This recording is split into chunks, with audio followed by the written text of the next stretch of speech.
Olá, boa noite. Começa agora mais um programa Grandes Temas, aqui na televisão universitária. O programa de hoje vai ser sobre a doação de órgãos. Para o debate, contamos com a presença de Kellen Costa, médica nefrologista da equipe de transplantes do Hospital Universitário Onofre Lopes e coordenadora da equipe de transplantes do Hospital do Coração. Raíssa de Medeiros Marques, médica nefrologista e coordenadora da Coordenadoria de Notificação, Captação e Distribuição de Órgãos da Secretaria de Saúde Pública do Estado. Rodrigo Furtado, médico intensivista e membro da ONG Instituto do Bem. E Misael Lima de Moraes, autônomo, que vive há 6 anos com um rim transplantado. Sejam todos bem-vindos e obrigado por terem aceitado o nosso convite. Eu queria começar o programa de hoje perguntando à doutora Raíssa como está a situação hoje no Estado de doação de órgãos, né? E o que é a doação de órgãos? Como a gente pode conceituar a doação de órgãos, assim, de uma maneira bem popular para as pessoas entenderem, e como está a situação hoje no nosso Estado? Bom, a doação, para mim, é um gesto nobre das famílias do potencial doador, que é como a gente chama, e que beneficia muitas pessoas, não é só uma só, né? São várias pessoas, conseguem beneficiar 5 a 7 pessoas com uma doação só. No nosso estado, a gente tem crescido o número de transplantes. A gente atualmente faz transplantes de rim, de córnea, de transplante de medula óssea. O transplante renal tem aumentado bastante o aproveitamento dos órgãos para aqui para o estado. Então, os doadores, quando fornecem o rim, esse rim é aproveitado pelo estado para ser transplantado. Então, tem crescido essa porcentagem, que antigamente era bem menor, de 83% dos rins doados ficam no estado. E o transplante de córnea também. Já tivemos o transplante de fígado e transplante de coração, mas atualmente não fazemos mais. Não faz mais. Por quê, doutora? Olha, esses transplantes, eles começaram nos hospitais particulares. Existe uma dificuldade, inclusive no segmento desses pacientes no pós-transplante. É oneroso, muitas vezes, para a própria instituição na reinternação desses doentes, né, por complicações que podem vir do transplante. Então, acabou-se que, talvez até numa falta de preparo ainda para iniciar o serviço. A gente vai buscar isso ainda no futuro. Quando se fala em transplante, se pensa logo em coração, rins, mas existe transplante também de ossos, de intestinos, de pele, não é, doutora? Existe, de partes. De partes.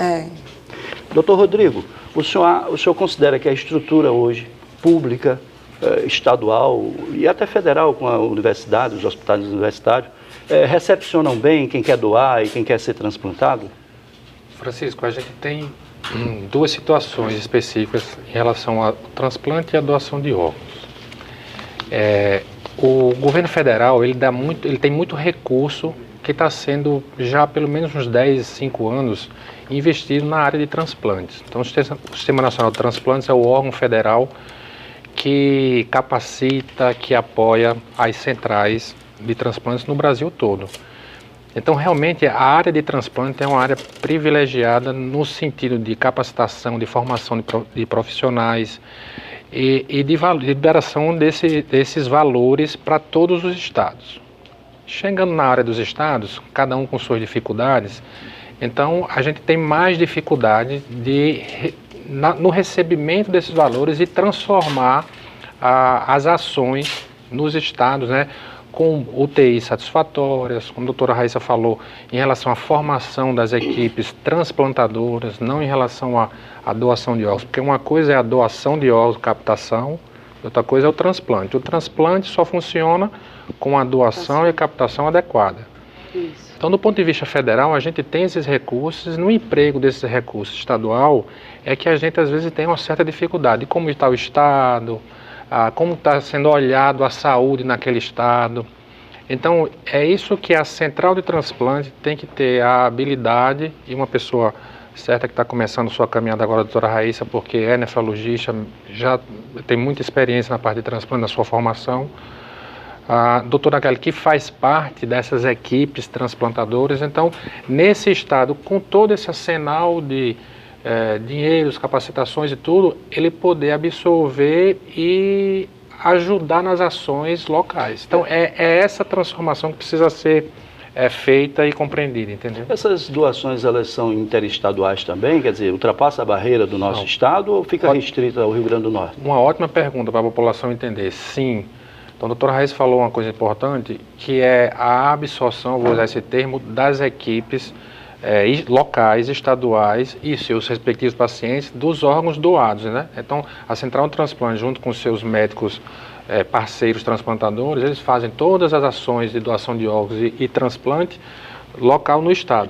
Quando, por algum motivo, esses órgãos doados não podem ser aproveitados no estado, ou seja, não tem pacientes com tipos sanguíneos apropriados, os transplantes de determinados órgãos, como aqui no Rio Grande do Norte, coração e fígado, não estão se fazendo aqui, a Central de Transplante, com essa rede nacional, de uma forma muito ética, organizada, fiscalizada, Ministério Público, tudo de uma forma muito adequada, ela faz uma regularização desses órgãos. Então, Recife aqui próximo, Recife está precisando, Ceará está precisando, começa de mais próximo para mais distante. Então, o Rio Grande do Norte, ele consegue ofertar órgãos para aqui perto, Paraíba, Recife, Pernambuco, Ceará, e até chega ao Rio Grande do Sul. Então, a gente chegava a ofertar, até bem pouco tempo atrás, como até hoje acontece, órgãos, quando não aproveitados aqui, até o Rio Grande do Sul. Isso é importante a população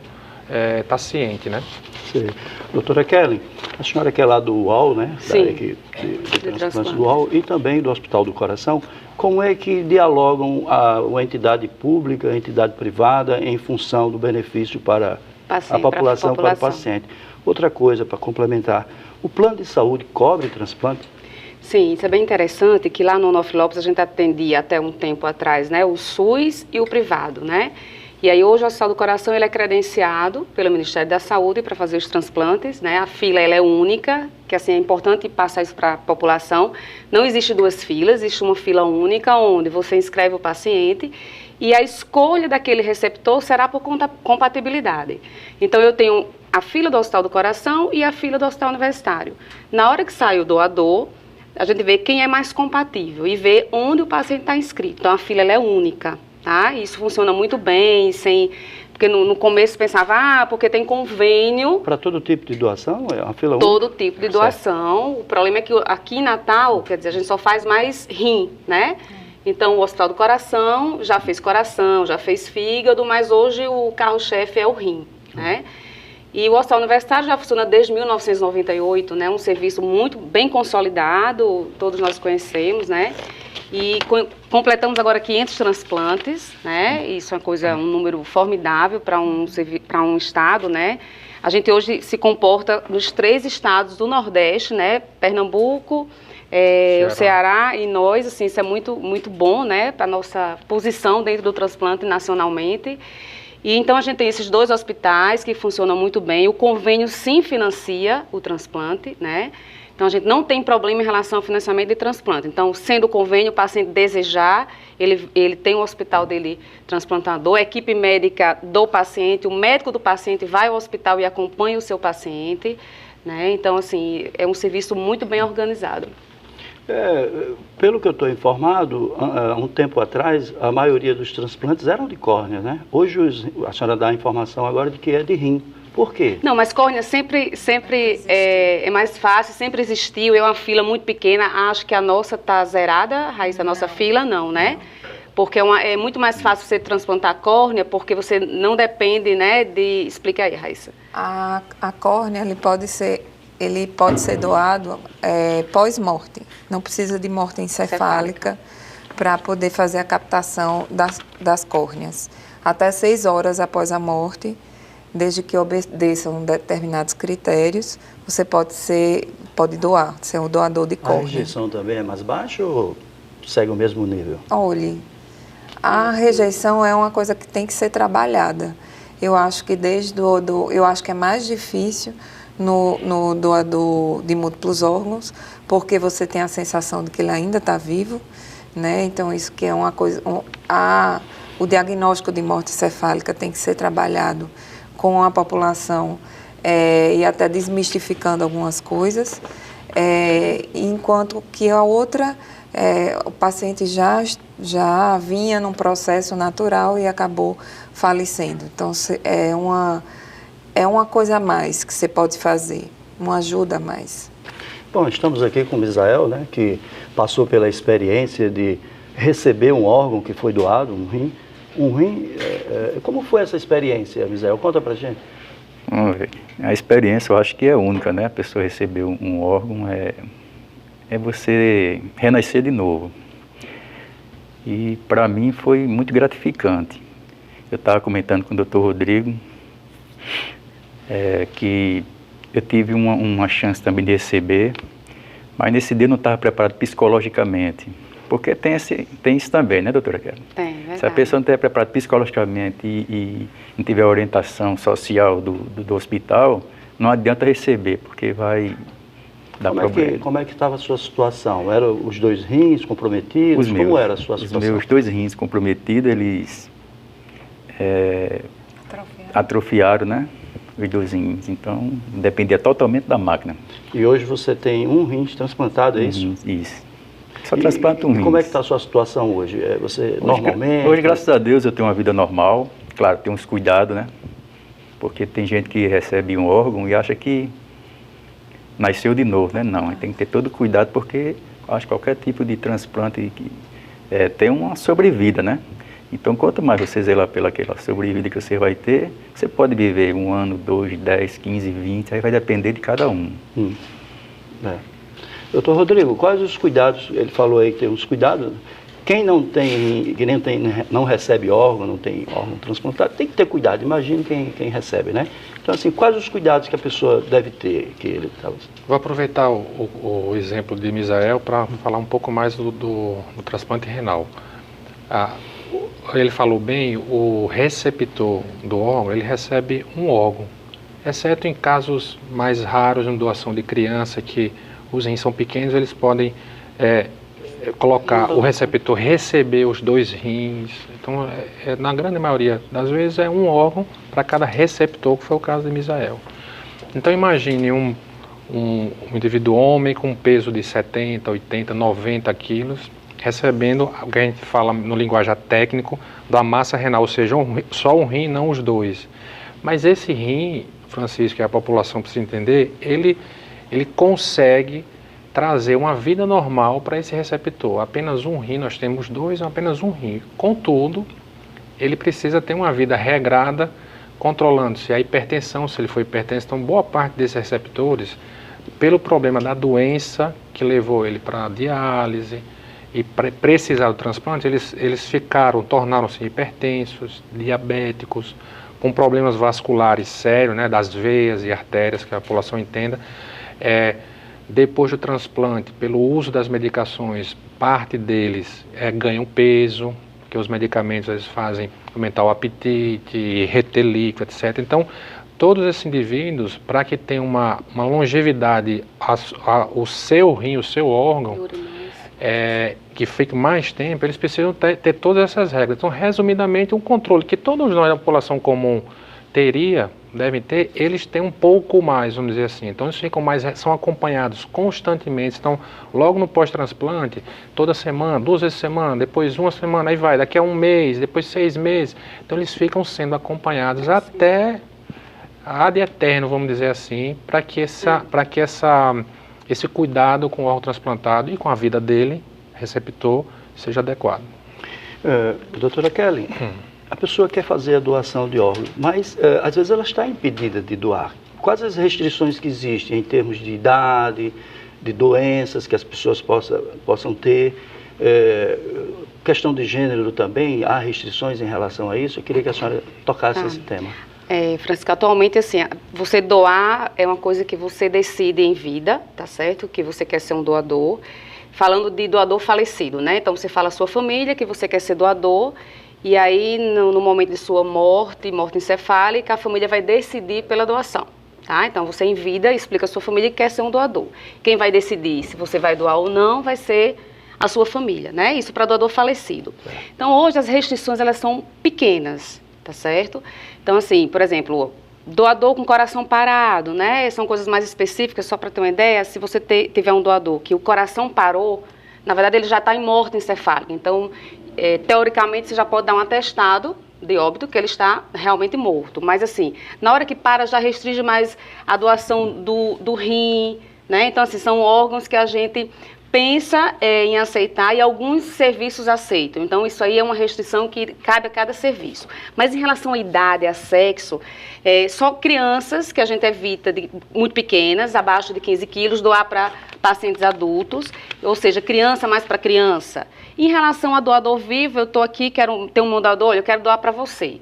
Então, assim, é só que ele não tenha diabetes, não seja hipertenso. Imagina, você vai doar, então você tem que ser 100% rígido, né? Você não pode ter nenhuma doença, até para você não se comprometer no futuro. Então, tem que procurar uma equipe médica para avaliar. Mas, teoricamente, todas as pessoas podem ser doadoras, tá? Exceto o obeso mórbido, as criancinhas que só podem doar para criança, né? Alguns casos de doação para receptores com doador falecido, você tem alguns casos de não deixar o coração parar. Então, são poucas as restrições. Então, hoje, realmente, transplantar é algo mais fácil, mais tranquilo, porque novas drogas, os melhores cuidados nas UTIs, a melhor avaliação. Eu digo que Rodrigo participou dessa época da OPO, né? Acho que a criação da OPO foi na gestão um pouquinho antes da de Rodrigo. E isso mudou muito o transplante no nosso estado, após a organização de procura de órgãos. Então, isso fez o transplante realmente dar um boom na cidade, né?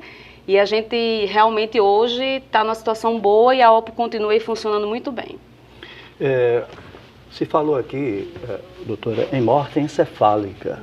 A pessoa com morte encefálica, eu sou leigo, mas me parece que continua viva, os batimentos cardíacos, o sangue continua circulando. Quer dizer, qual o limite, né, da pessoa que está ali semi-morta para poder fazer a doação de órgãos? Essa doação não estimula uma possibilidade de abreviação da vida dessa pessoa que está com morte encefálica? De maneira nenhuma, Francisco. É um processo totalmente regido, existe uma lei que regulamenta tudo isso e um processo que tem que ser seguido passo a passo. E são 2 exames clínicos, um feito por um médico, um intensivista, por exemplo, normalmente esses pacientes vão estar dentro de uma UTI, e outro feito por um neurologista. E um exame de diagnóstico de fluxo cerebral ou de atividade cerebral, certo? Que é ou eletroencefalograma ou um Doppler transcraniano, que isso vai fechar o diagnóstico de morte encefálica. São médicos diferentes, avaliações diferentes, e o que é que elas avaliam? Elas avaliam os reflexos que são encefálicos, que mede a vitalidade cerebral, certo? Na ausência desses reflexos, o corpo ainda continua funcionando, às vezes por uma atividade de mesencéfalo, que fica numa outra posição do sistema nervoso central, mas que não faz parte do sistema nervoso central. E ainda o coração ainda bate, a respiração, ele não respira, quem está respirando é o ventilador, né? Ele está entubado e quem está fazendo os movimentos ventilatórios é o respirador. E tem algumas atividade orgânica, funcional, ainda continua, porque o coração está batendo. E isso vai determinar um tempo. Então, depois da morte encefálica, a gente tem um tempo até que os órgãos parem de funcionar. E é nesse tempo que a gente tem para fazer a entrevista, né, depois do diagnóstico, e a captação dos órgãos. Nesse caso, é a família que autoriza. É a família que autoriza. Certo. Pois não, permita, Rodrigo. só concluir o que Pois a Raíssa já falou. Isso é muito importante, a sua pergunta é muito importante para a população. Não existe nenhuma possibilidade no Brasil e isso no mundo, porque são protocolos rígidos, exatamente o que a doutora Raíssa falou. São vários profissionais envolvidos, são determinações específicas, são muitos exames clínicos a serem realizados, todos esses reflexos que a Raíssa falou. Então a população tem que ficar tranquila na segurança do processo. Por tudo isso que já foi dito, não existe nenhuma possibilidade de acontecer doações com pacientes supostamente com morte cefálica, que é importante a população saber, morte cefálica é morte. Então, quando ele recebe essa notícia, vindo da UTI principalmente, ou dos locais de emergência, onde tem os respiradores, que ele não vai conseguir mais respirar, ele, o paciente, e diz, olha, foi confirmada a morte cefálica, é morte. O paciente tem dois tipos de morte, vamos dizer assim, o da parada cardíaca e o da parada do cérebro, reconhecidamente, cientificamente em todo o mundo. Então, morte cefálica é morte. Não existe nenhuma possibilidade desses indivíduos se submeterem à captação de órgãos sem estar seguramente morto. Morto, verdade. Mas é porque tem um elemento importante aí que vocês devem lidar com isso todos os dias, que é a questão da esperança das pessoas. Nenhuma dúvida. Né? A religião. E isso que você falou também é de extrema importância, porque a todo momento as equipes médicas na UTI onde eu trabalho, a doutora Reis também trabalha na UTI, a doutora Kelly trabalha passando nas UTIs, não existe nenhuma possibilidade de ser, todo momento, brigado, luta por esse paciente que está à beira de evoluir para a morte cefálica. Nós brigamos todo o tempo para evitar que esse paciente evolua. Mas, como tudo na vida, algum desses pacientes vão evoluir, então os grandes traumas de motocicleta, de carro, acidente automobilístico geral, tiros, pancadas, traumas como um todo, centro vascular, os derrames, conhecido derrame, então tumores, que aí não podem ser doador, mas a gente fecha o diagnóstico de morte encefálica e aí classifica o indivíduo como caracteriza como morto. Então, a todo momento esses indivíduos, nós estamos na luta por eles, mas infelizmente parte desses indivíduos, a minoria que evolui para a morte cefálica, se caracteriza esse diagnóstico com muita segurança e do ponto de vista bioético, com toda a cobertura de todos esses exames, os profissionais, e aí sim, confirmado isso, se a família for doadora, aí é feita a doação dos órgãos. Só pegando esse gancho aí, doutor Rodrigo, tem pessoas que chegam no hospital, vê o ente ali deitado, né, respirando mecanicamente, aí, mas ele está vivo, aí o médico diz, olha, infelizmente eu tenho que dar essa notícia, que não é bom para ninguém, né, mas aí as pessoas um pouco leigas das coisas, acham que o paciente está vivo, porque o coração está batendo, como a doutora Raíssa falou, mecanicamente, sendo, né, ventilado, respirando. Aí acho que a dificuldade da equipe médica é saber de convencer essa pessoa que aquele ente ali, ele teve morte cerebral, ele não vai mais voltar à vida. Vai, né? Mas aproveitando, queria fazer duas perguntas a você. A primeira, você conheceu o doador? Porque há uma orientação, em alguns casos, da pessoa não conhecer o doador e às vezes parece que é até bom não conhecer. No seu caso, você chegou a conhecer? Essa é a primeira pergunta. A segunda, a participação da família no seu processo, da sua família e das famílias de um modo geral, foi importante, mas eu gostaria que você respondesse daqui a pouquinho. Vamos para o nosso intervalo e voltamos já já.